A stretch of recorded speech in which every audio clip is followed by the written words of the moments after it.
di acara di Logos to Ecosystem Juni 2021 ini yang dengan temanya merintis startup mulai dari bangku kuliah. Dengan pembicaranya udah ada Mbak Utari.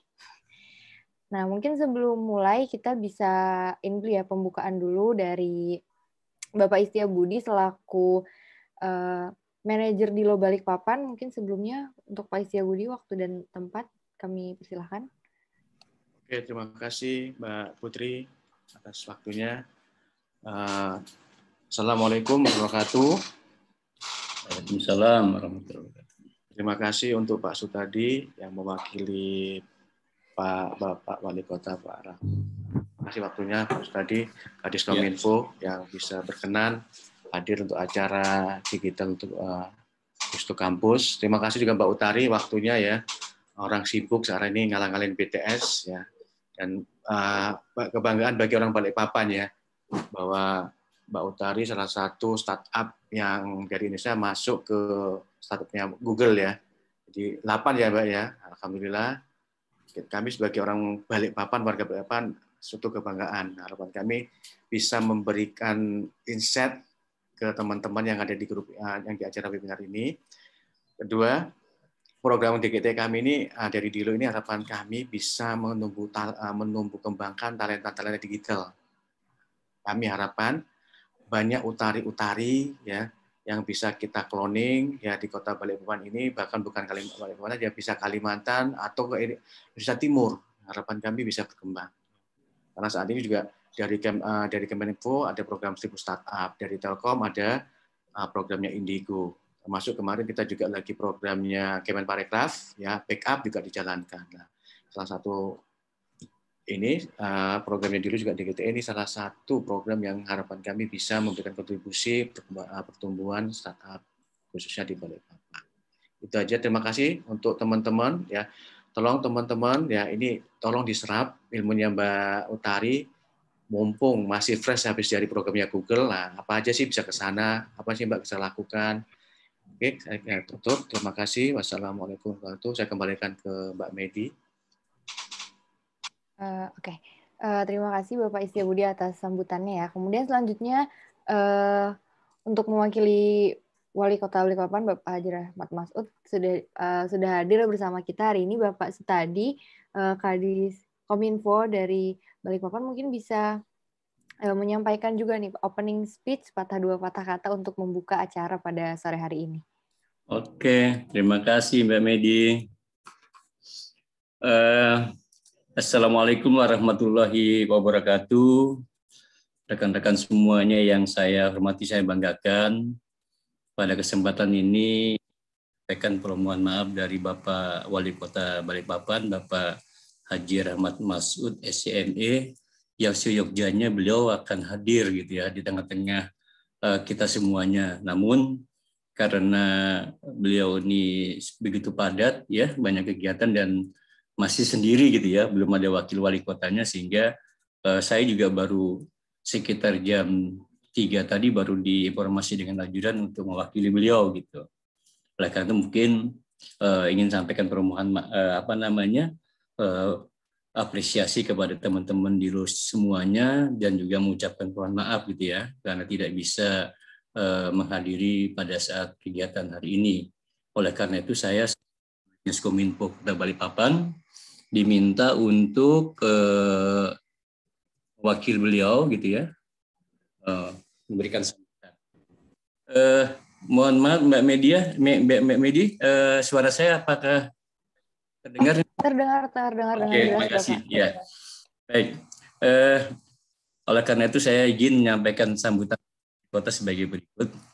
Assalamualaikum warahmatullahi wabarakatuh. Selamat sore dan salam sejahtera. Bapak dan Ibu yang saya hormati, izinkan saya untuk menyampaikan sambutan Wali Kota sebagai berikut. Assalamualaikum warahmatullahi wabarakatuh. Salam sejahtera. Om Swastiastu, Namo Buddhaya, salam kebajikan. Yang saya hormati Bapak Istia Budi selaku manajer Dilo Kota Balikpapan, kemudian Pak Pelaksana, kemudian juga Ibu atau Mbak saya panggil, Mbak Untari ini yang sudah terkenal sekali selaku nanti narasumber, dan rekan-rekan media serta hadirin dan undangan yang berbahagia. Pertama-tama, marilah kita panjatkan puji dan syukur kehadirat Allah Subhanahu wa Ta'ala. Berkat rahmat serta karunia-Nya, kita dapat menghadiri dan mengikuti acara Dilo Goes to Ecosystem yang diselenggarakan oleh rekan-rekan Dilo Balikpapan dan mengangkat tema merintis startup mulai dari bangku kuliah. Saya mengajak kita semuanya untuk mendoakan saudara, keluarga, dan kerabat yang sedang sakit. Mudah-mudahan diberikan kesembuhan dan kepulihan sehingga dapat beraktivitas seperti sedia kala. Saya menyambut baik dan sangat mengapresiasi dilaksanakannya kegiatan ini karena tujuan dari kegiatan ini sangat strategis dan mendukung tumbuh kembangnya entrepreneurship di kalangan generasi muda Kota Balikpapan. Dalam hal ini, para mahasiswa yang sedang kuliah. Saya melihat apa yang dilakukan oleh Dilo ini, yaitu dengan memperkenalkan entrepreneurship kepada kampus-kampus merupakan hal yang sangat baik, karena dengan demikian dapat membuka wawasan kepada mahasiswa bahwa peluang membangun usaha khususnya di zaman yang sudah sangat maju ini, sangat terbuka. Apalagi jika usaha tersebut dibangun sejak usia yang masih muda. Sambil kuliah, saudara-saudara bisa berusaha dan meraih pemasukan yang sangat baik. Dalam mindset generasi muda zaman sekarang, hendaknya tidak lagi tertanam bahwa yang namanya karir haruslah menjadi pegawai atau menjadi karyawan yang bekerja pada sebuah perusahaan. Membangun usaha juga merupakan karir, bahkan menunjukkan hasil yang lebih besar selama kita mempersiapkan diri dengan baik dan mengenal betul medan seperti apa yang akan kita tempuh. Mudah-mudahan dari upaya ini akan bermunculan entrepreneur muda Balikpapan yang siap bersaing. UMKM kita juga dapat semakin berkembang menjadi sangat kuat dan mampu diandalkan sebagai tumbuh perekonomian daerah serta dalam menghadapi masa-masa krisis ekonomi seperti yang terjadi sekarang ini. Hadirin yang berbahagia, saya kira itu yang dapat saya sampaikan dalam kesempatan ini. Semoga Allah Subhanahu wa Ta'ala senantiasa memberikan bimbingan dan petunjuk serta perlindungan kepada kita sekalian dalam mewujudkan Balikpapan sebagai kota terkemuka yang nyaman dihuni, modern, dan sejahtera dalam bingkai Madidatul Iman. Balikpapan kubangun, kujaga dan kubela, kubangun dengan amal, kujaga dengan iman, dan kubela dengan doa. Sekian dan terima kasih. Walahul muwafiq illa aqwamit thoriq. Wassalamualaikum warahmatullahi wabarakatuh. Om Santi, Santi Om, Namo Buddhaya. Wali Kota Balikpapan tertanda Haji Rahmat Masud, SEME. Demikian yang dapat saya sampaikan Pak Budi dan teman-teman sekalian. Sambutan dapat dari Bapak Wali Kota. Saya selaku Kepala Dinas Kominfo juga memberikan apresiasi dan tentunya penghargaan setingginya ke Dilo yang di bawah kepemimpinan Pak Budi selama ini telah memberikan dukungan kepada Kota Balikpapan, khususnya di Kominfo. Mudah-mudahan nantinya program-program seperti ini dapat kita fasilitasi dan kita akan coba tumbuh kembangkan di Kota Balikpapan. Demikian, terima kasih. Sekian, wassalamualaikum warahmatullahi wabarakatuh. Waalaikumsalam warahmatullahi wabarakatuh. Terima kasih Bapak Sutadi dan yang sudah mewakili, dan juga terima kasih kepada Wali Kota Balikpapan, Bapak Rahmat Masud. Nah, walaupun sudah pada nggak sabar ya untuk mendapatkan materi dari Kak Utari, mumpung masih lengkap, mumpung masih ramai, juga masih belum terlalu sore, kita foto bersama dulu. Jadi bisa open kameranya dulu nih untuk teman-teman yang udah hadir di Zoom hari ini. Ayo, kamera. Kita tunggu.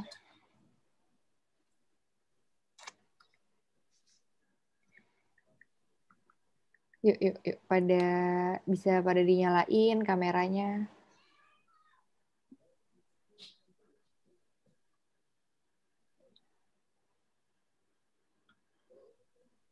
mumpung ada artisnya nih, Pak Utari.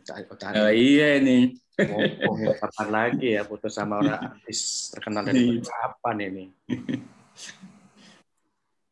Ayo silakan dibuka teman-teman kameranya. Yuk, baru satu halaman nih yang udah open cam, mungkin bisa yang lain mengikuti untuk open cam juga biar bisa foto bareng-bareng.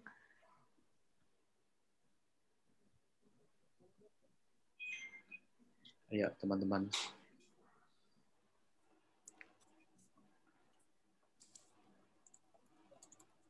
Udah bisa diambil Mbak Rani? Belum penuh satu halaman. Ayo, ada Mas Andi, Mbak Sinti, Mas Titis, Alam, Amalanda. Oke, yang halaman 1 dulu ya. Yang halaman 2-nya belum ada.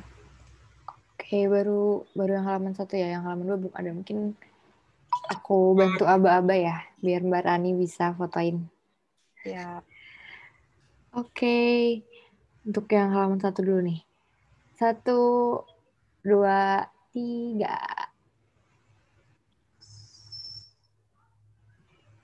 Oke, sekali lagi mungkin ya. Masih di halaman pertama nih. Oh, ada nanti habis ini baru ke halaman 2 karena di halaman 2 udah ada yang buka nih. Sekali lagi di halaman yang pertama. 1, 2, 3. Oke, ini ada nih. Oh, ada nih yang di halaman kedua. Mbak Rani bisa silakan buka teman-teman halaman 2. 1, 2, 3. Sekali lagi ya, biar sama-sama 2 kali. Buat yang halaman kedua, oh ini nambah lagi. Oke, 1, 2, 3. Oke, terima kasih teman-teman.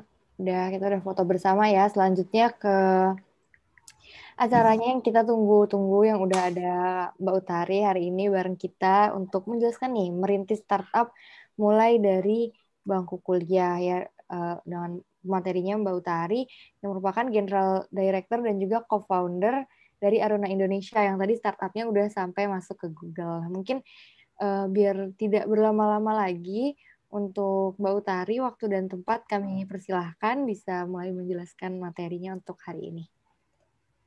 Ya, terima kasih Mbak Mediana ya, Mbak Mediana. Terima kasih yang terhormat Pak Budi, Pak Sutadi. Terima kasih banyak sudah memberikan sambutannya dan menyambut saya untuk bisa sharing sama adik-adik dan teman-teman yang dari Balikpapan. Saya selalu senang kalau misalnya harus sharing ke Balikpapan, soalnya rasanya pulang kampung walaupun virtual.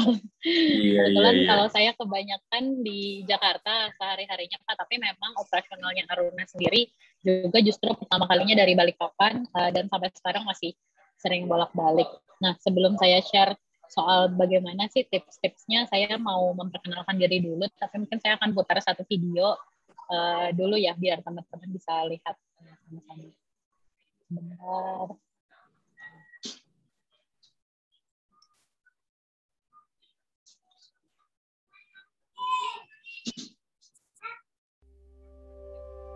Indonesia adalah negara laut kedua terbesar di dunia.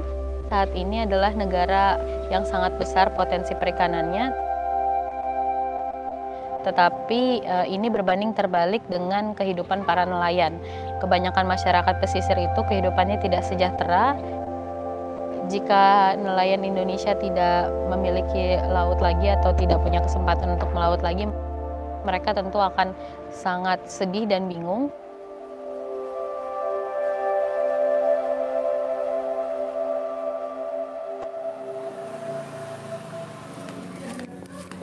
Saya Utari Oktavianti, usia saya 25 tahun. Saya berasal dari Kampung Baru, Balikpapan, Kalimantan Timur. Kehidupan di masyarakat pesisir itu kebanyakan kurang baik. Saat ini kebanyakan nelayan memang hidup di rata-rata menengah sampai di garis kemiskinan. Rata-rata pendapatan sebelum Aruna memulai itu sekitar 1,1 juta rupiah maksimal 1 bulan. Ya kalau kalangan kami keluarga kan memang nggak ada yang sekolah tinggi gitu, nggak ada yang sekolah tinggi. Jadi saya tuh kepingin anak saya tuh sekolah di Jakarta biar tidak seperti anak-anak di sini. Gitu. Setelah lulus kuliah, dia bilang kalau dia itu mau mendirikan Aruna ini. Saya awalnya nggak setuju. Permasalahannya sih biasa saja, cuman ada tidak keseimbangan lah. Dan mengatakan untuk apa mencoba bisnis yang dia sudah sangat tahu kalau beberapa keluarga kami tidak berhasil di bisnis perikanan. Anak saya ceritanya menjadi dokter. Wah. Sekarang sekolah Pak? Sekolah. Mudah-mudahan dengan menjadi nelayan anaknya bisa berkuliah nanti. Saya meminta waktu sekitar 1 tahun untuk membuktikan kalau berkecukupan untuk hidup dengan menjalankan bisnis ini. Seharusnya orang yang tinggal di tempat ini juga punya kesempatan yang sama dengan orang lain yang tinggal di tempat yang lebih maju. Di tahun 2015, pertama kali kami mencetuskan Aruna Indonesia. Aruna adalah perusahaan digital terintegrasi yang menghubungkan para nelayan kecil langsung kepada pembeli akhir. Kami melakukan transparansi data sehingga nelayan mengetahui harga yang pantas mereka terima. Dengan begitu, ketika nelayan bergabung dengan Aruna, mereka bisa mendapatkan harga yang lebih baik sesuai dengan harga yang ada di pasaran. Menggunakan teknologi untuk nelayan itu sangat susah karena kebanyakan nelayan tidak mengerti menggunakan teknologi. Untuk itulah kami menciptakan local heroes. Anak-anak nelayan yang mengerti, anak nelayan atau keluarga nelayan yang mengerti menggunakan teknologi, kami ajak menggunakan aplikasi Aruna sehingga bisa mengcover data-data penting terkait produksi perikanan dan kami bisa mempromosikan produk-produk mereka ini keluar dari Indonesia seperti itu. Aruna saat ini sudah berjalan di 15 titik di seluruh Indonesia, mulai dari Sumatera sampai Papua. Ada sekitar 20.000 nelayan yang terregistrasi sebagai user di aplikasi kami. 2.000 diantaranya sudah aktif bertransaksi. Tapi kami masih memiliki tanggung jawab, ada 10.000 desa nelayan lagi yang belum terimplementasi dengan aplikasi Aruna. Salah satu tantangan yang dihadapi Aruna adalah kami harus berhadapan dengan nelayan yang tidak familiar dengan teknologi. Tetapi Alibaba melalui Alipay itu mampu mengubah pasar Asia, khususnya Cina, bahkan sampai ke daerah pelosok untuk bagian teknologi pembayaran. Hal ini yang memotivasi Aruna untuk mendaftar di kompetisi Alipay Social Challenge.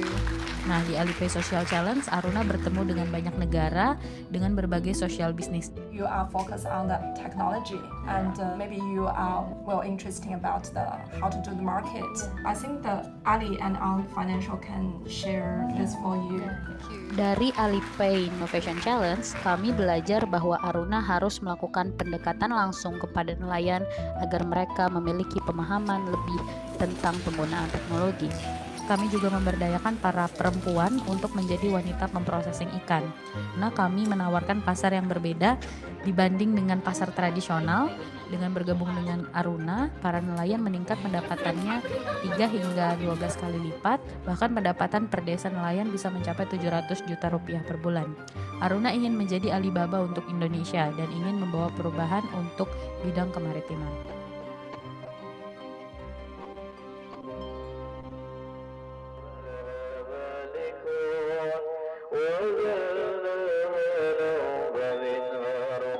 Saya sih dulu memang juga kepingin sekolah tinggi. Saya juga seperti Utari itu pintar di sekolah. Tapi orang tua enggak kasih sekolah kita karena memang tradisinya di sini begitu, tamat SMP dikasih. Saya usahakan Tari itu supaya bisa berhasil gitu. Dia bilang kita coba dulu mah, dia bilang gitu. Kita kan keluarga nelayan juga, dia bilang gitu. Saya kepingin mengangkat nelayan ini, dia bilang begitu. Dan hampir segala aktivitas saya dari pagi hingga tidur itu selalu melibatkan Aruna di dalamnya.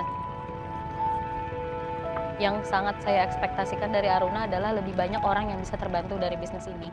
Jadi ketika banyak orang yang hidupnya menjadi lebih baik, maka itulah keberhasilan yang menurut kami bisa tercapai. Dengan teknologi saya berharap dapat membawa Indonesia menjadi lebih bersatu dan lebih terhubung.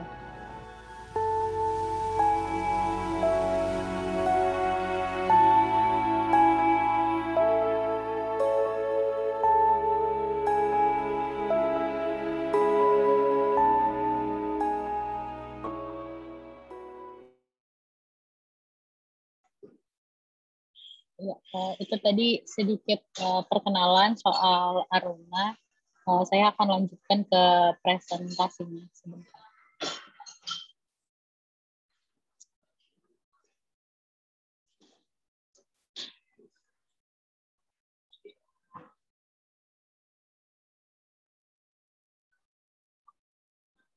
Nah, jadi adik-adik atau teman-teman, Aruna sendiri tadi sempat diperkenalkan sedikit di video. Kita adalah startup perikanan yang memang fokusnya di bidang teknologinya. Jadi misinya adalah menjadikan laut sebagai sumber kehidupan yang lebih baik untuk semuanya. Jadi Aruna ini juga ingin sekali mendukung visi dan misinya pemerintah untuk menciptakan ekonomi kelautan yang berbasis inklusif. Tapi karena foundersnya Aruna pengetahuannya di bidang teknologi, jadi kita berkontribusi dari bidang itu. Nah, Indonesia ini kan potensi perikanannya besar ya. Balikpapan juga salah satunya mungkin daerah yang tinggalnya di pinggir laut gitu. Nah, tapi ini berbanding terbalik sama masyarakat yang hidup di pesisir. Kebanyakan orang-orang yang tinggal di pesisir itu berdasarkan data BPS menyumbang 25% kemiskinan di Indonesia. Jadi ini terjadi sebuah kontradiktif gitu. Negara yang kaya tapi penduduk yang tinggal di tempat hasil alamnya itu kehidupannya tidak sejahtera. Ada banyak permasalahan di industri perikanan, mulai dari masalah data, masalah kualitas, masalah komunitas nelayan yang tidak termanage gitu. Dan dari situlah Aruna itu hadir sebagai platform yang menghubungkan kelompok nelayan langsung kepada marketnya. Nah, saat ini Aruna itu udah tersebar di banyak titik, di 31, sekarang udah 40 per hari ini di seluruh Indonesia, termasuk di Balikpapan juga ada gitu. Dan kita terus berencana untuk mengajak lebih banyak nelayan lagi untuk bergabung di platform kita sehingga mereka nanti bisa lebih terbantu dan bisa juga dapat akses pasar yang lebih baik. Di dalam kegiatan bersama nelayan ini kita ada banyak sekali, bukan cuma dari sisi teknologi tapi juga mengembangkan komunitasnya. Jadi tadi sempat disinggung di video juga ada yang namanya Local Heroes. Jadi anak-anak muda yang datang dari pesisir itu bantu kita untuk sosialisasi aplikasi dan juga masalah quality control dan lain-lain. Jadi banyak aktivitas yang kita lakukan. Selain itu kita juga sama petambak udang, petambak hasil laut itu kita juga bekerja sama dan memberdayakan ibu-ibu di sekitarnya. Nah, selain itu juga banyak aktivitas dengan masyarakat pesisir, mulai dari pemeriksaan kesehatan, habis itu sama anak-anak pesisirnya juga. Ini berkolaborasi dengan beberapa kementerian dan dinas terkait juga untuk menyalurkan bantuan kepada masyarakat pesisir. Selain itu kita mengedukasi juga nih ibu-ibu yang ada itu supaya bisa memproses hasil laut supaya ada nilai tambahnya. Dengan begitu ibu-ibu yang di pesisir ini seringnya nelayan yang dulunya nggak punya pekerjaan sekarang juga bisa punya pekerjaan. Per hari ini sekitar 22.000 nelayan itu dari Sumatera sampai Papua di 40 lokasi dengan berbagai jenis komoditas mulai dari lobster, kepiting bakau, ikan-ikanan dan lain-lain. Dan pasar yang Aruna tuju itu kebanyakan di Amerika Serikat, di US, habis itu di China, Jepang, dan Korea. Ini beberapa hasil laut yang kita pasarkan melalui platformnya Aruna. Nah, kemarin kan sempat ada COVID tuh. Nah, saat COVID kita juga sempat melakukan pivot karena saat itu ada permasalahan di logistik. Tapi ternyata itu juga menghasilkan satu dampak yang positif juga karena kita membantu memasarkan hasil tangkapan nelayan ke pasar lokal di Indonesia sendiri, tapi kita berkolaborasi dengan platform e-commerce yang sudah ada. Dan kita juga mengkampanyekan makan ikan itu sehat dan kita bersama nelayan dengan para influencer yang berminat untuk membantu nelayan. Nah, dengan bergabung menjadi Aruna, pendapatan nelayan tuh rata-rata meningkat mulai dari 3 sampai 12 kali lipat. Ibu-ibu yang dulunya nggak punya pekerjaan juga punya pekerjaan dan sekarang sekitar 70% produk yang lain ini diekspor, 30%-nya kita pasarkan secara domestik. Nah, misinya Aruna itu di ke depan kita lihat semua negara punya keunggulannya masing-masing. Misalkan seperti Cina, mereka negara manufaktur, kemudian mereka punya Alibaba, kemudian Thailand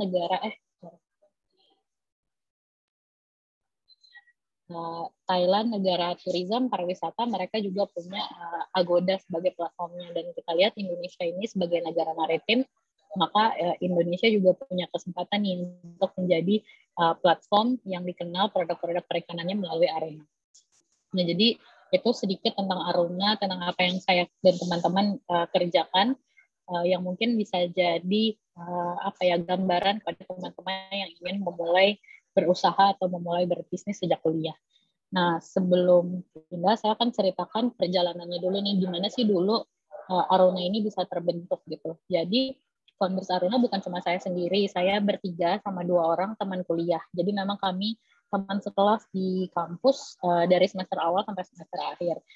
Nah, satu teman saya itu suka banget teknologi, yang satu juga datang dari daerah pesisir, cuma daerah pesisir Indramayu dan Karawang. Kita bertiga suka makan seafood, suka jajan-jajan, tapi di Bandung itu nggak ada seafood yang segar seperti di Balikpapan. Jadi dulu kekhawatiran kita, ini kok kita padahal di kota besar, tapi makan seafood yang segar itu sulit gitu. Jadi dulu sesimpel ingin menghubungkan nelayan langsung kepada pembeli, walaupun dalam implementasinya tidak semudah itu. Kita juga banyaklah kekhawatiran yang sama yang kita pikir bisa diselesaikan dengan teknologi karena kita punya pengetahuannya saat itu.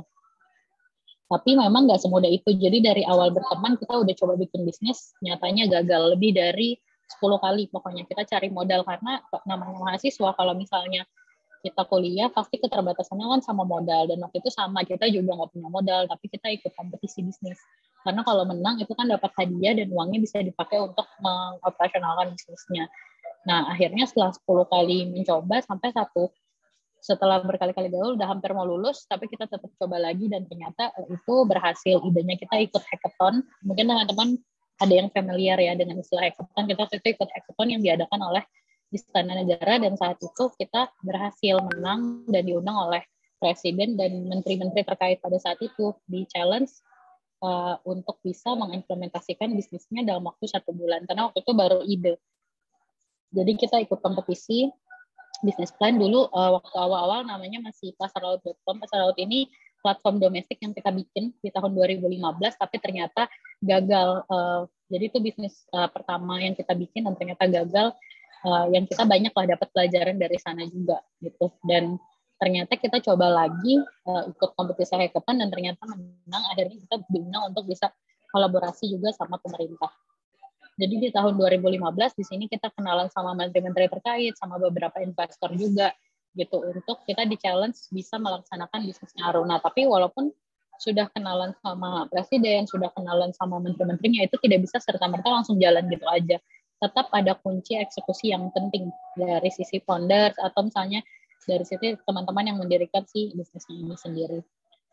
Jadi lanjut dari 2015, 2016 itu kita sudah mulai ada transaksi tuh pertama, dan itu saya ingat dulu transaksi pertamanya kita ekspor ikan ke Jepang. Waktu itu kan karena keterbatasan modal juga, jadi kita kayak banyak melakukan usaha-usaha sendiri supaya bisa jalan. Jadi waktu itu belum ada investor, masih mengandalkan dana-dana dari pendanaan. Nah, kemudian di 2016 ini timnya jadi banyak karena kita buka kesempatan magang untuk anak-anak mahasiswa dengan nama PT yang sudah berdiri saat itu. Jadi 2016 itu tahun awal lah PT Aruna ini berdiri, dan kita baru merintis sekali di tahun awal itu. Banyak diskusi juga sama pihak-pihak yang membuat kebijakan gitu supaya kita dapat cara lah kira-kira gimana ya yang bagus gitu agar tidak salah menerapkan bisnis modelnya. 2016 itu dibantu sekali sama teman-teman magang untuk melakukan product validation mulai dari research dan lain-lain. Sampai akhirnya di 2016 juga modalnya habis. Jadi karena baru awal berdiri masih banyak salah-salahnya gitu, dan akhirnya 2016 itu ya udah gagal gitu, dan akhirnya modal kita habis, kita mengalami fase value of debt. Jadi fase value of debt ini adalah fase yang mungkin hampir dialami oleh semua pebisnis ataupun startup gitu. Di fase ini adalah fase yang tidak terhindarkan, di mana di dalam fase ini itu perusahaan atau bisnis ada di titik terendahnya, dan kalau mereka nggak lanjut lagi atau nggak bisa bertahan ya akan bubar gitu.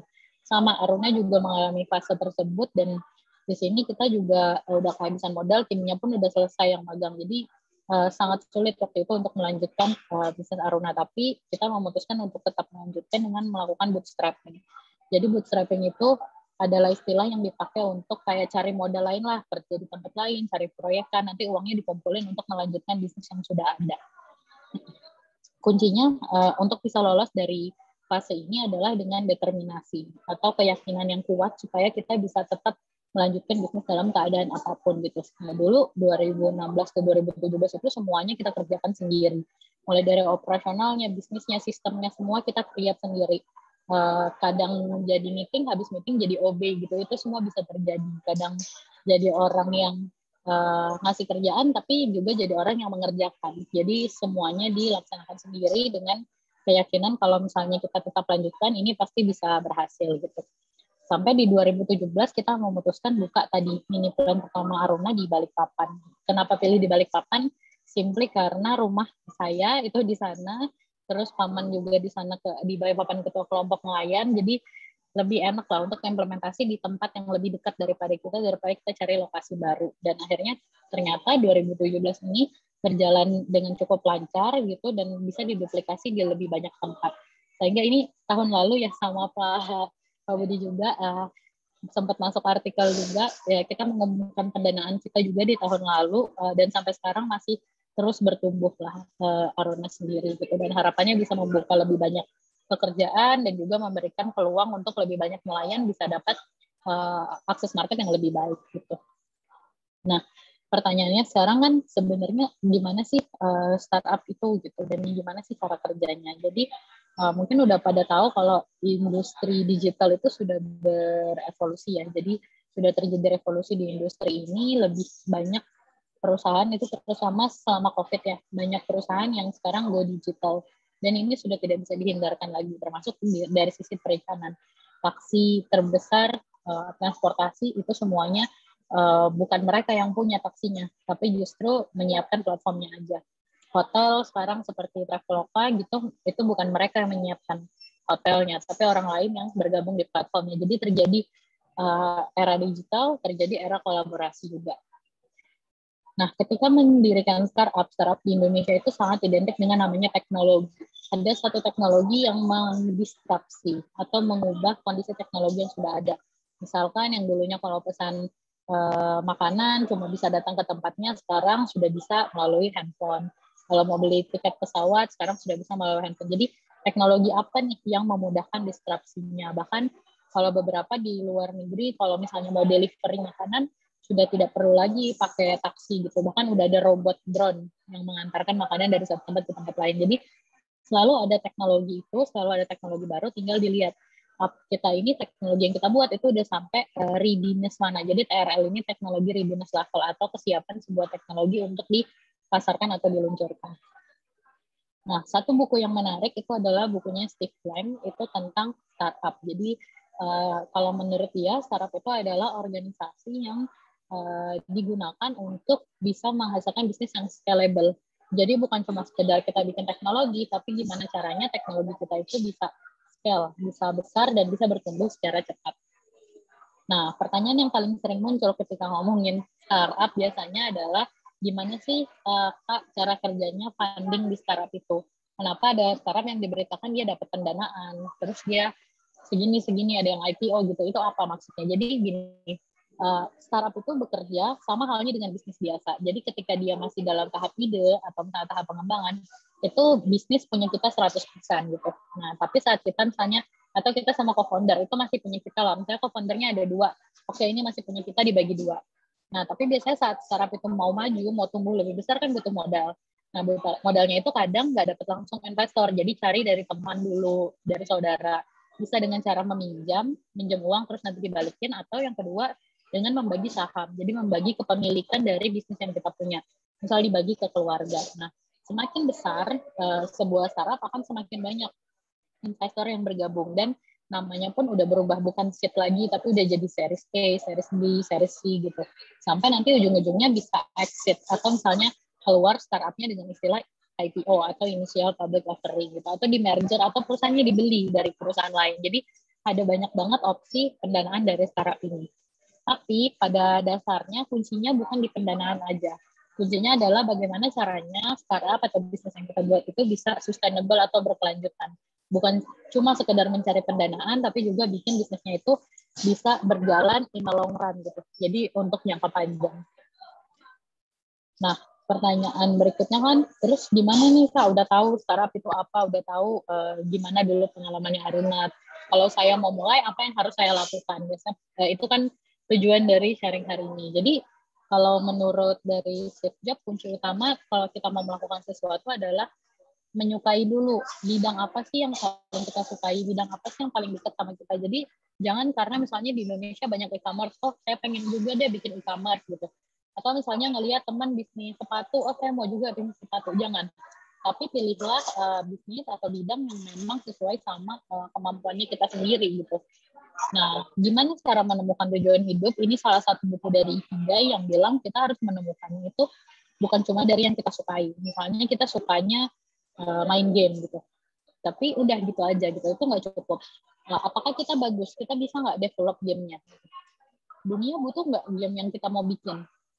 Gamenya bisa menghasilkan uang nggak? Jadi dengan menemukan titik tengah inilah nanti baru kita bisa menemukan ide bisnis apa yang cocok buat kita. Jadi ini yang penting banget gitu untuk diketahui. Yang ketiga adalah membangun bisnis sesuai dengan kebutuhan customer. Jadi kadang kalau orang-orang yang bikin startup itu cenderung pengen bikin ide bisnisnya yang keren doang. Pokoknya keren, yang penting keren, saya jadi CEO gitu. Itu nggak cukup, tapi kita harus bangun sesuatu yang dibutuhkan sama pasar. Pembeli kita ini siapa? Kenapa dia butuh kita untuk hadir gitu? Apa masalah yang kita mau selesaikan dan kenapa mereka mau membayar buat itu? Misalkan sekarang lagi COVID, banyak orang butuh masker. Oh mereka butuh, tapi apa yang bikin kita beda? Gitu. Kenapa orang mau membayar lebih untuk teknologi yang kita buat? Jadi semacam itu, menjawab pertanyaan ini dulu. Kemudian yang kedua menemukan tim. Nah ini biasanya yang sulit juga. Kadang kita udah punya idenya, udah tahu eksekusinya, tapi kebanyakan yang sharing-sharing ke saya itu biasanya bilang dia nggak punya tim kunci yang tepat. Kadang ngerti nih bisnisnya mau ngapain, tapi nggak ngerti develop teknologinya. Kadang ngerti teknologinya, nggak ngerti bisnisnya. Jadi menemukan tim kunci itu sangat penting. Kalau pada umumnya itu harus ada tiga part atau 3 orang yang masing-masing ada yang jadi hipster, hacker, dan hustler. Jadi masing-masing yang ngerti teknologi, ngerti desain dan user experience, dan juga ngerti dari sisi bisnisnya. Kemudian yang keempat itu harus fokus pada kekuatan. Jadi tadi kalau kita udah tahu nih dari 3 ini kita ahlinya yang mana, fokus ke situ aja. Daripada kita terlalu sibuk nanti kita ngerti bisnis tapi nggak ngerti coding terus belajar dulu dari awal. Itu akan makan waktu yang lumayan lama. Jadi lebih cepat kalau misalnya kita execute-nya dari sesuai yang kita mampu, kemudian yang kita nggak bisa, kita cari orang yang bisa melengkapi. Cari teman, cari tim yang bisa melengkapi kita juga. Nah, kemudian yang keempat, yang kelima, momentum itu penting. Jadi kalau misalnya ngerilis sesuatu, momentumnya harus penting, harus sesuai. Jangan sampai merilis teknologinya terlalu cepat atau udah banyak yang bikin, jadi udah terlalu lambat. Nah, kalau dari list ini justru masalah funding atau pendanaan itu paling bawah kan. Jadi kalau misalnya ada yang bilang, kayaknya sulit karena nggak ada dananya. Sebenarnya itu kurang tepat. Jadi yang paling penting itu adalah momentumnya. Apa yang kita rilis, apakah orang butuh atau enggak. Gitu. Nah, ini adalah top 10 kesalahan-kesalahan bisnis atau startup. Yang paling besar itu nomor 1, membangun sesuatu yang nggak ada pasarnya. Bikin teknologi super canggih tapi nggak ada yang butuh gitu. Atau misalnya bikin sesuatu yang udah banyak orang bikin. Jadi itu sangat penting membangun sesuatu yang sangat dibutuhkan pasar, mempunyai tim, dan juga harus fokus. Jangan cuma karena terikut-ikut gitu. Nah, kemudian mungkin ada teman-teman yang udah mungkin coba-coba bikin bisnis, terus karena COVID terdampak, kuncinya adalah harus bisa survive kan tadi. Nah, jadi kalau untuk survive mungkin ada opsi untuk melakukan pivot. Jadi pivot ini istilah di bisnis juga untuk mengganti atau mengubah bisnis model tapi tanpa mengubah tujuannya. Misalkan dulu ada perusahaan parfum. Nah, selama COVID dia pivot jualan disinfektan karena itu lebih dibutuhkan sama pasar. Jadi jangan takut untuk pivot, tapi selama kita tidak mengubah tujuan atau misi utama dari bisnis yang kita bangun. Dan yang terakhir ya harus kreatif dan inovatif juga untuk mencari celah ruangnya di mana sih yang kita masih bisa masuk dan kita bikin bisnis di sana gitu. Nah, gimana cara meningkatkan kreativitas dan inovasi ini? Ya mungkin bisa dengan baca buku, nonton film, ngobrol dengan sebanyak-banyaknya teman gitu. Banyakin sharing, cari circle pertemanan yang positif juga gitu. Dan misalnya masih di kampus, ya gunakan momentum itu gitu Kak, dengan teman-teman, dengan dosen gitu. Di Balikpapan ada Dilo juga, gunakan untuk menemukan mentor yang tepat, teman ngobrol yang tepat yang bisa membangkitkan kreativitas sama inovasi kita juga. Yang terakhir sih kalau misalnya memilih jadi entrepreneur, it's a lonely journey karena nanti kalian pilih satu decision atau keputusan yang kalau teman-teman kalian lulus pada cari kerja, kalian malah memilih untuk jadi entrepreneur gitu. Itu sulit karena pertama nggak common, terus yang kedua juga banyak keputusan yang harus kalian ambil sendiri, kerjain sendiri, ngasih tugas sendiri gitu. Tapi ujung-ujungnya itu akan jadi reward atau misalnya hadiah untuk kalian kalau misalnya yang kalian kerjakan itu bukan cuma memberi dampak tapi juga memberi pelajaran atau pengalaman untuk kalian sendiri gitu. Kurang lebihnya itu sih kalau tentang Aruna dan perjalanan entrepreneurship yang pernah saya alami. Mungkin kalau ada adik-adik di sini yang mau bertanya, boleh. Nah, iya nih, sekarang karena materinya dari Kak Utari udah selesai ya, sekarang kita buka sesi Q&A yang tentunya harusnya dimanfaatkan dengan baik, sebaik mungkin nih, karena langsung dari Kak Utari yang masuk 30 before 30 Forbes ya Kak ya. Gimana ceritanya nih? Mungkin bisa sambil menunggu ada yang bertanya juga, bisa ceritain sedikit nih tentang ya, boleh. Jadi sebenarnya Forbes 30 itu salah satu award yang diberikan oleh majalah Forbes kepada anak-anak muda yang usianya di bawah 30 tahun yang sudah bikin usaha atau entrepreneur. Nah, nanti bisa dikasih bukan award sih, maksudnya dikasih penghargaan itu. Tapi sebetulnya kuncinya bukan jadi jangan sampai jadi bikin bisnis buat dapetin itu gitu. Dulu waktu saya pertama kali bikin Aruna, saya punya mentornya juga Forbes 30 pada masanya gitu. Waktu pertama saya dengar juga saya amazed banget karena wah kok bisa ya dia dikasih penghargaan seperti itu. Tapi pesan dia ke saya juga sama, fokus membangun karya, fokus memberikan dampak, nanti award-nya akan datang sendiri. Dan itu benar, karena Forbes itu kita nggak daftar, jadi memang orang Forbes-nya yang kontak, sama seperti Google.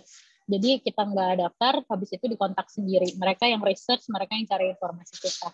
Jadi kuncinya adalah fokus aja dulu, bangun karyanya, fokus bikin dampak sebesar-besarnya, nanti award-nya pasti akan menyusul juga. Gitu. Oke, keren banget ya ceritanya Mbak Utari. Ini mungkin teman-teman, ayo mungkin ini kesempatan yang sangat harus dimanfaatkan ya, karena kapan lagi bisa langsung bertanya. Oh ya, sambil mengingatkan juga jangan lupa untuk ngisi presensi ya yang udah dikasihnya sama Mbak Rani di kolom chat. Oke, ini apakah ada yang raise hand ya? Oh, nggak ada ya. Ini rata-rata mahasiswa atau siswa ya yang hadir?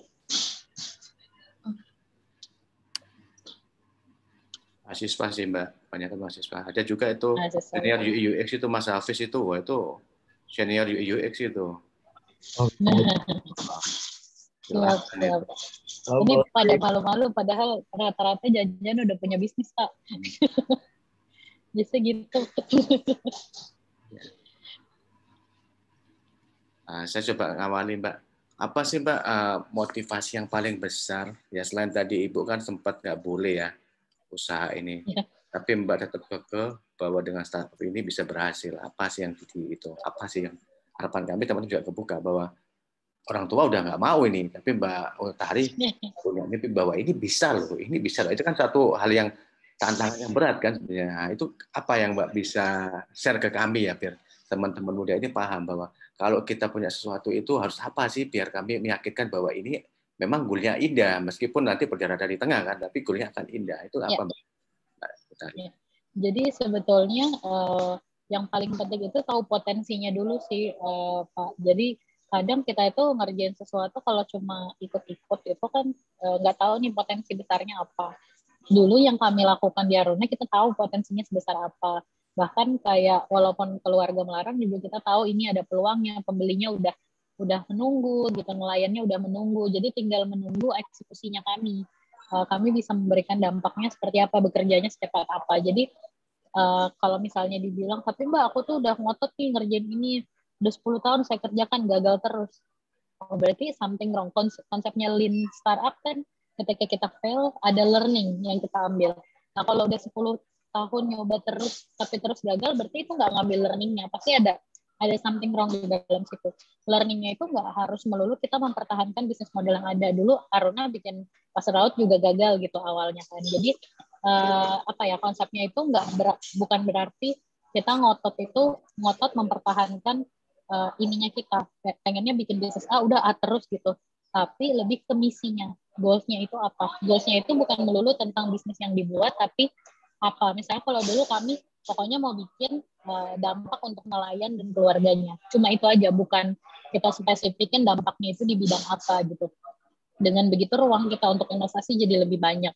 Nah sama kayak teman-teman, saya passionnya di game Mbak, saya fansnya di passionnya di YouTube gitu, atau ngefansnya di TikTok. Tapi cuma sampai sekedar itu aja gitu, tanpa tahu sebenarnya goals besarnya apa. Kalau tahu goals besarnya, biasanya rasa untuk mempertahankannya juga jadi lebih tinggi sih. Jadi mungkin dari ini ya, kalau boleh ini dari kegalauan Mbak Utari yang ini ya alami ya. Jadi anak seorang nelayan yang mungkin ya sering dibully sama teman-teman ini, akhirnya ini harus apa itu ya Mbak, jadi bisa pemicu ya. Iya, betul.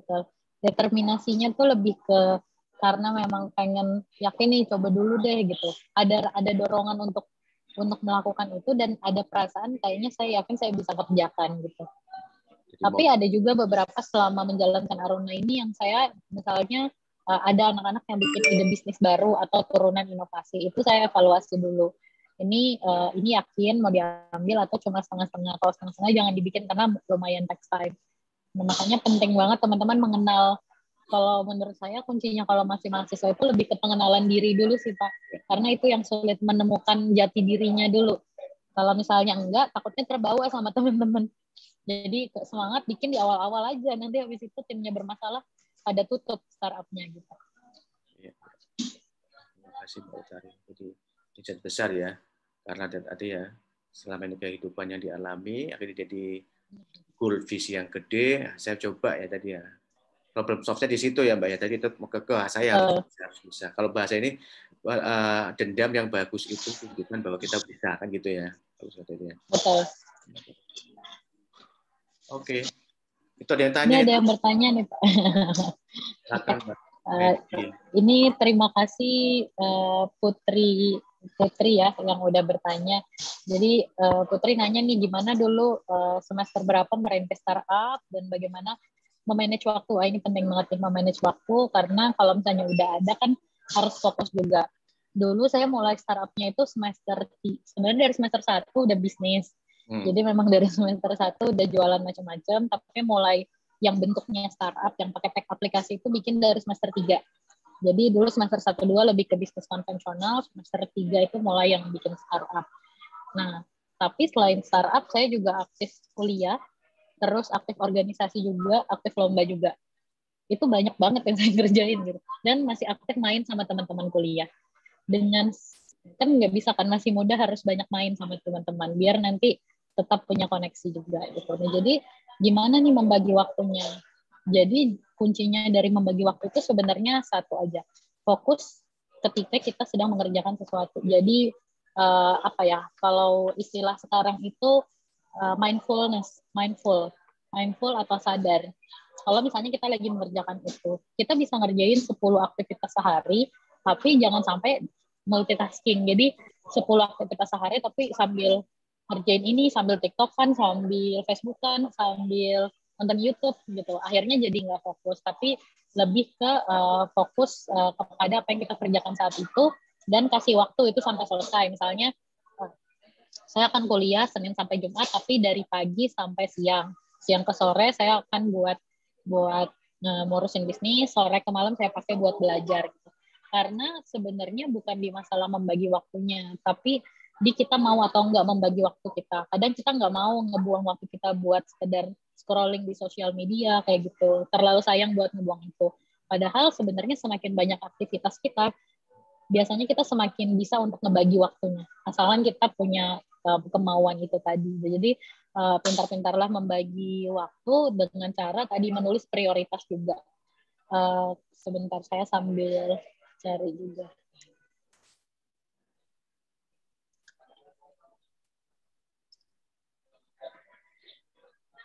Nah, jadi dulu ini sambil saya sharing juga ya ke teman-teman.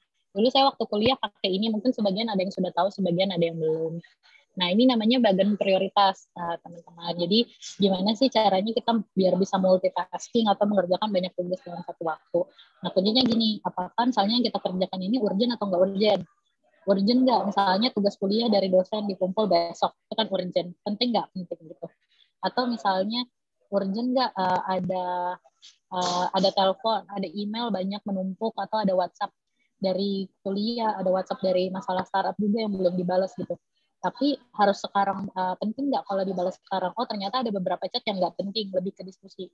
Nah itu bisa nanti dikerjakannya gitu. Atau misalnya nggak urgent tapi dia penting. Nah itu berarti bisa diputuskan kapan waktunya untuk mengerjakan. Oh besok deh ini saya kerjain gitu. Kalau yang nggak urgent dan nggak penting itu di-delete dulu dari list. Nonton TV, online shopping, itu nanti di-delete dulu kalau ada waktu kosong gitu. Jadi memilih apa yang kita bisa kerjakan, apa yang bisa kita tunda nanti, atau ada yang bisa kita misalnya prioritas nomor 2 lah, yang nomor 1 dulu terus nomor 2.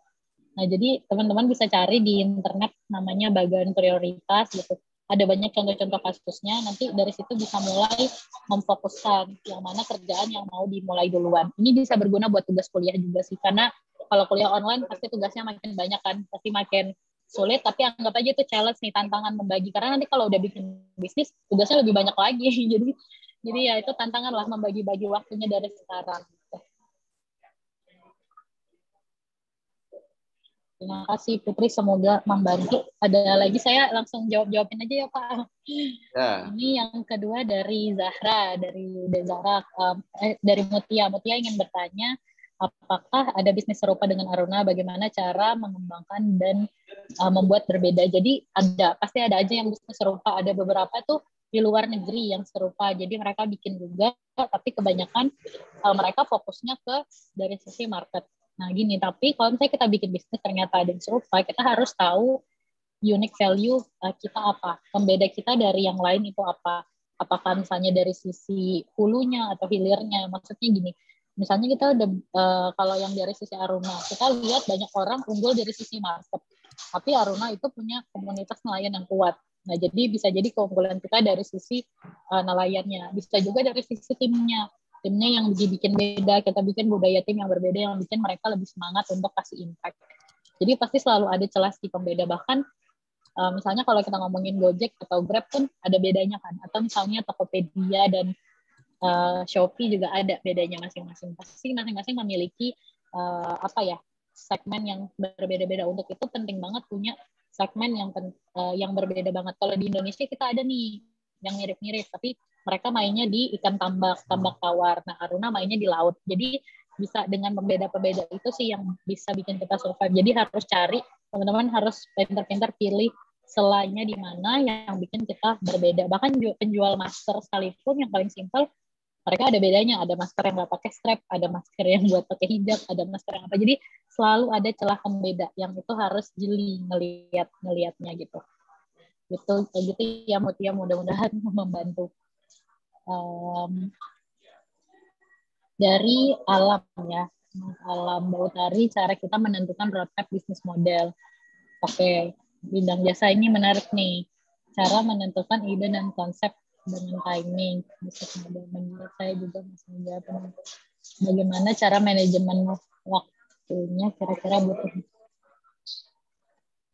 Oke. Pertama, mentor itu penting. Tadi saya lupa sampaikan di presentasi, ini pertanyaan dari Mas Alam ya. Ini bagus.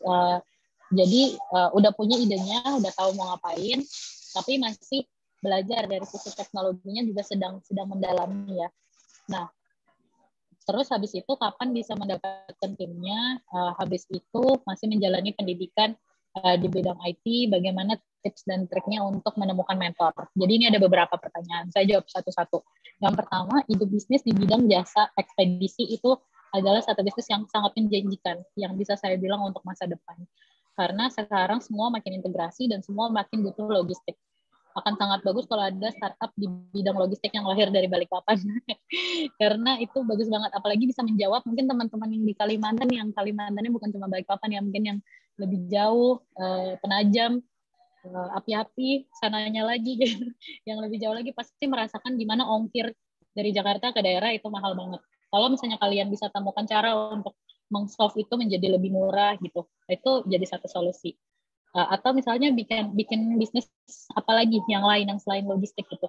Masalah data misalnya, masalah teknologi misalnya seperti drone, artificial intelligence dan lain-lain. Jadi ada banyak celah teknologi yang bisa di-solve oleh teman-teman di daerah. Nah, yang kedua, gimana cari tahu momentum atau timing. Yang pertama harus banyak research. Jadi cari-cari nih, oh ini sekarang industri yang lagi happening ini apa. Cari-cari di Google aja, misalnya, oh sekarang banyakin baca-baca berita tentang startup gitu. Oh industri yang lagi tumbuh apa, industri yang lagi rendah apa. Bisa juga lihat di bursa saham, di IHSG yang kayak gitu bisa dipantau kan industri yang lagi naik apa, industri yang lagi turun apa. Dari situ kita bisa dapat ide. Oh ini kayaknya industri ini di ke depan akan potensial nih. Kalau misalnya semakin banyak kafe misalnya yang di Balikpapan, pasti makin banyak yang butuh kopi. Oh udah saya bisnis kopi aja. Semakin banyak bisnis catering online, saya bikin bisnis packaging aja lah kalau gitu. Packaging pasti menguntungkan nih, karena makin banyak gitu. Oh sekarang orang semakin peduli lingkungan, saya jual barang-barang ramah lingkungan. Jadi selalu lihat celah dari apa yang sedang happening. Jadi dari situ lihat yang mana kira-kira bisnis saya bisa masuk. Nah, kalau masih menjalani pendidikan, tetap dijalani aja pendidikannya dengan cara membagi prioritas waktu. Apakah misalnya di weekend disediakan waktunya khusus untuk mencari tim, atau misalnya kolaborasi. Kalau misalnya sekarang belum bisa ada timnya, dikerjakan dulu sendiri. Tapi memang sambil mencari, misalnya ikut forum-forum online, atau cari-cari nama orang di LinkedIn.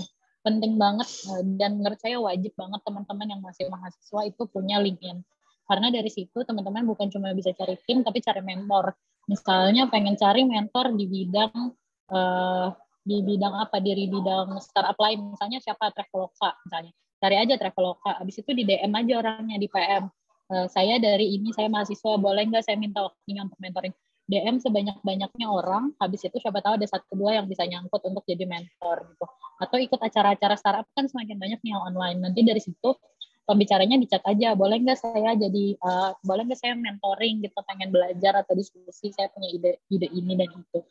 Jadi manfaatkan itu sebaik mungkin dengan kesempatan, mumpung sekarang lagi digital, mumpung sekarang banyak event yang diadakan digital, justru kesempatan teman-teman buat ikut. Kalau biasanya kan kita harus datang misalnya harus ke Jakarta untuk ikut seminar tertentu, sementara sekarang semua digital, jadi manfaatkan momennya untuk dapetin mentor gitu.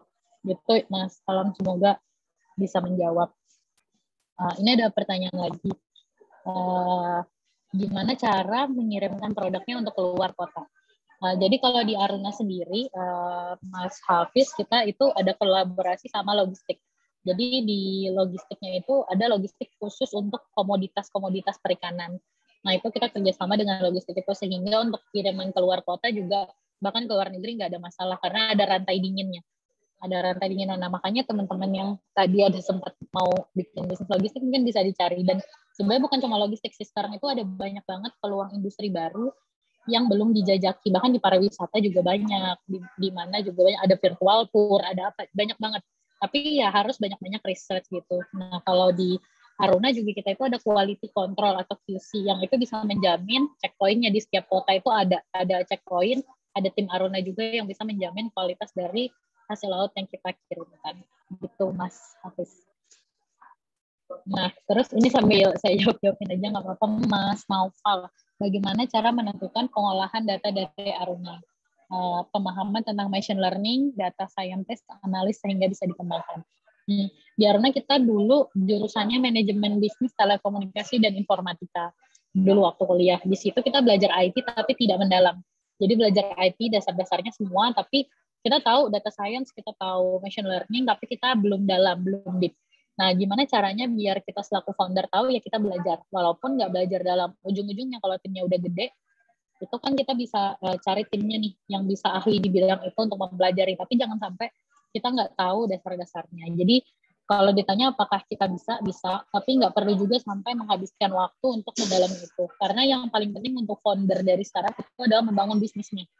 Penting banget, pokoknya bangun bisnisnya, bikin bisnisnya sustain, profitable, Nanti yang lain kita carikan tim untuk mengerjakan, tapi jangan sampai kita nggak tahu juga. Nanti timnya bilang ini benar padahal nggak benar gitu. Makanya penting juga untuk tahu ilmu-ilmu dasarnya gitu.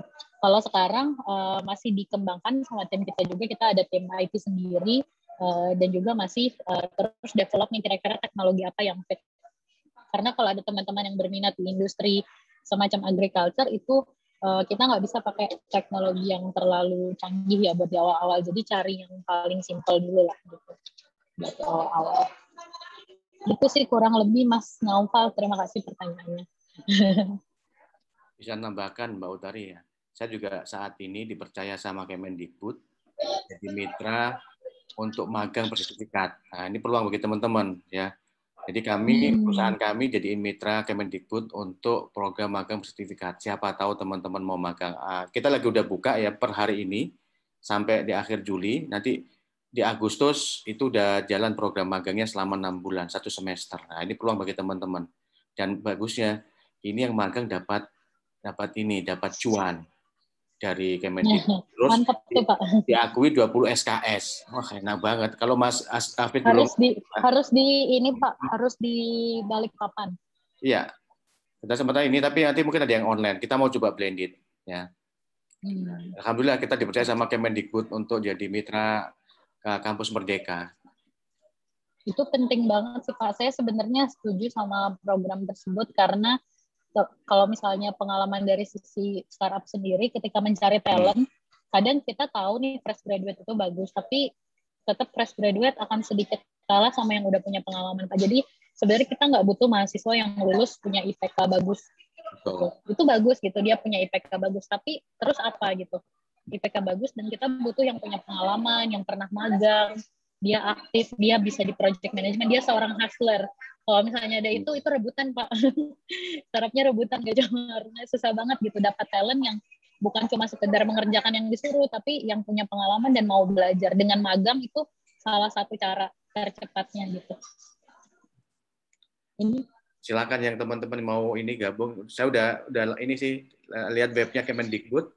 Ada udah kita luncurkan ya, semoga teman-teman yang kuliah di Kalimantan Timur ya, ini peluang bagi teman-teman karena memang kami ke arah ke sana startup. Nanti siap-siap Mbak Utari juga bisa jadi mentor ini ya. Siap, mentinya untuk teman-teman itu. Termasuk Mas Hafiz nanti. Siap. Ya, UX-nya Mas Hafiz. Ditunggu itu untuk share ke teman-teman. Kita butuh banyak sih sebenarnya. Kita yang raise hand sampai itu Mas Alam itu Mbak Medi. Ya mungkin pertanyaan mungkin terakhir atau nanti mungkin Mas Alam bisa open mic, ada yang mau ditanyakan ke Mbak Utari? Halo, terdengar ya? Iya, terdengar dengan baik.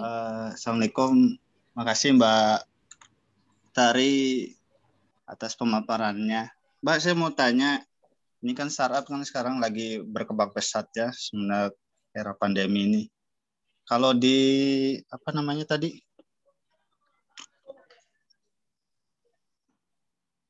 Sebentar.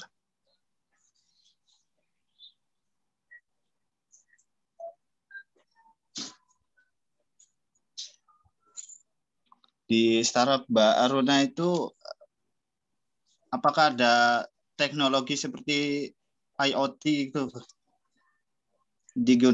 yang digunakan untuk apa namanya, kayak misalkan kayak di Bandung ini kan ada startup di bidang teknologi, cuman dia berpartner juga sama para petani, sama para nelayan juga gitu. Cuman dia lebih di bidang teknologinya gitu, Pak. Kira-kira ke depannya itu Aruna bisa mengimplementasikan teknologi kayak IoT, Big Data dan lain-lain gitu. Kira-kira itu prospeknya bagus nggak menurut Mbak Utari gitu? Makasih Mbak. Assalamualaikum. Ya, terima kasih Mas Alap. Yang bisa saya jawab itu prospeknya bagus banget, dan kebetulan memang di Aruna kita sedang melakukan research dan juga mencari partner kebetulan yang bisa mendevelop itu. Kita nggak selalu mengharuskan teknologinya dari kita, tapi kalau memang ada yang udah punya potensial teknologi dan mau kolaborasi itu bisa banget. Beberapa seperti sama kampus, kita ada teknologi IoT misalnya untuk alat tangkap, untuk tracking device, Terus habis itu untuk kayak kita lagi bikin machine learning untuk identifikasi ikan yang kayak gitu-gitu itu sedang dikembangkan dan sedang berpartner juga. Tapi kalau memang nanti ada yang potensial itu bisa ngobrol. Apakah peluangnya besar? Peluangnya besar banget. Justru saya selalu pesan sama teman-teman gitu, Mbak, ini ide bisnis sekarang yang bagus apa ya gitu. Saya selalu bilang jangan bikin e-commerce, jangan bikin marketplace lagi. Pasarnya udah terlalu jenuh, pemain besarnya udah banyak. Cari ceruk atau celah di bisnis-bisnis yang lebih high tech, tapi jangan buru-buru. Saya ingat banget 5 tahun yang lalu saya punya teman yang dia bikin lampu IoT saat itu. Sayangnya dia timingnya kecepatan. Sekarang IoT udah banyak yang pakai. Banyak orang-orang di rumah yang pengen punya smart home gitu.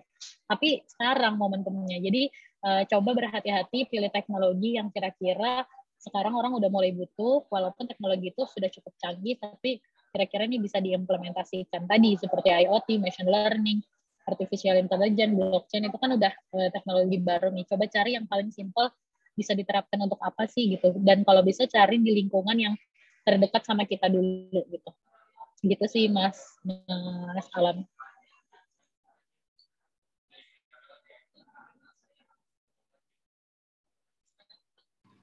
Oke, terima kasih nih Mbak Utari untuk jawabannya. Kemudian kembali mengingatkan untuk teman-teman peserta jangan lupa untuk absensi ya biar dapat sertifikatnya. Nah, kemudian kita sudah menuju penghujung acara, sudah banyak pertanyaan, sudah keren sekali pemaparan dari Mbak Utari ya. Dari tadi yang kayak timing itu hal yang paling penting dan jangan pertama kali langsung takut sama funding, karena funding itu justru tadi dilihat di range-nya itu dia yang paling terakhir. Kemudian juga jangan takut untuk misalnya pivot selama masih sesuai dengan awal yang kita pikirkan kayak gitu. Terus juga untuk yang masih mahasiswa tadi melakukan banyak hal itu bisa sekali, asalkan yang penting tadi fokus ketika lagi ngerjain sesuatu, terus juga mindfulness, kita sadar mengerjakan itu dan bukan multitasking. Jadi satu hari 10 pekerjaan mungkin, tapi satu waktu jangan 2-5 pekerjaan sekaligus gitu ya. Nah, karena memang masalahnya bukan bisa atau nggak bisa bagi waktu, tapi mau atau nggak mau kita melakukan banyak hal tadi. Oke, terima kasih Mbak Utari atas waktu yang udah disempatkan untuk kita sharing ya hari ini dari pemaparannya, kemudian juga pertanyaan-pertanyaan dari teman-teman juga sangat menarik dan sudah dijawab dengan baik oleh Mbak Utari. Nah, mungkin sekian untuk acara hari ini bisa kita tutup. Terima kasih untuk Mbak Utari. Saya selaku moderator di sini Mediana menutup acara hari ini. Udah, jangan lupa absen ya, mungkin tadi itu. Terima kasih Pak Mediana, terima kasih juga Pak Budi dan teman-teman semuanya. Mudah-mudahan segera hadir startup lain dari Balikpapan juga ya, yang bisa mengglobal juga. Amin. Jadi kayak BTS lah nanti. Siap-siap Pak. Kan ada Pak Sutadi, siap-siap itu dari Kominfo Balikpapan, siap ikut itu. Siap. Oke Om Budi. Oke, terima kasih Pak Sutadi atas waktunya.